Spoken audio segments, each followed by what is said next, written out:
धनंजय मुंडेंना पालकमंत्रीपद कोणी नाकारलं? अखेर सुनील तटकरेंनी मौन सोडलं. मंत्रिमंडळ विस्तारानंतर मंत्र्यांना खाते वाटप झालं, मात्र पालकमंत्रीपदाचं वाटप रखडलं होतं. कोणत्या जिल्ह्याचा पालकमंत्री कोण होणार याबाबत उत्सुकता निर्माण झाली. अखेर शनिवारी पालकमंत्रीपदाची यादी जाहीर झालेली आहे.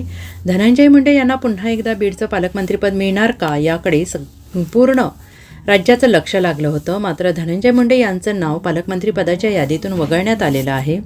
बीडचं पालकमंत्रीपद अजित पवार यांच्याकडे देण्यात आलेलं आहे. अजित पवार हे पुण्यासोबतच आता बीडचे देखील पालकमंत्री असणार आहेत. दरम्यान गेल्यावेळी मंत्री धनंजय मुंडे हे बीडचे पालकमंत्री होते. यावेळी त्यांना कोणत्याही जिल्ह्याचं पालकमंत्रीपद देण्यात आलेलं नाही. त्यामुळे चर्चेला उधाण आलेलं आहे. यावर आता राष्ट्रवादीचे नेते सुनील तटकरे यांनी प्रतिक्रिया दिली आहे. धनंजय मुंडेंनी बीडमध्ये प्रदीर्घ काळ काम केलेलं आहे.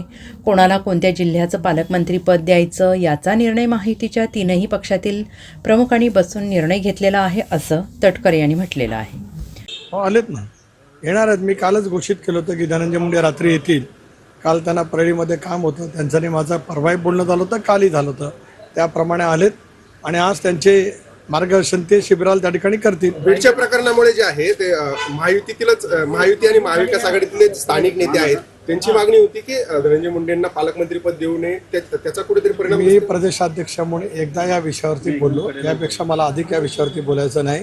राज्यात देवेंद्रजींच्या, अजितदादांच्या, एकनाथरावांच्या नेतृत्वाखाली महाराष्ट्राला अधिक गतिमान करण्याच्या दृष्टिकोनातून आता आम्ही सर्वजण कामाला लागलेले आहोत. धन्यवाद. रायगडच्या पालकमंत्रीपदावर आणि ते नाराजी आहे, भरत गोगोले समर्थक जे आहेत ते आक्रमक झालेत असेल. ठीक आहे, शेवटी हा निर्णय मुख्यमंत्र्यांनी घेतलेला आहे. सर्वांच्याच मनाचं समाधान होईल असं नसतं. त्यामुळे जो निर्णय माननीय मुख्यमंत्री दोन्ही नेत्यांनी घेतलेला आहे त्याचा आदर सर्वांनी राखलाच पाहिजे.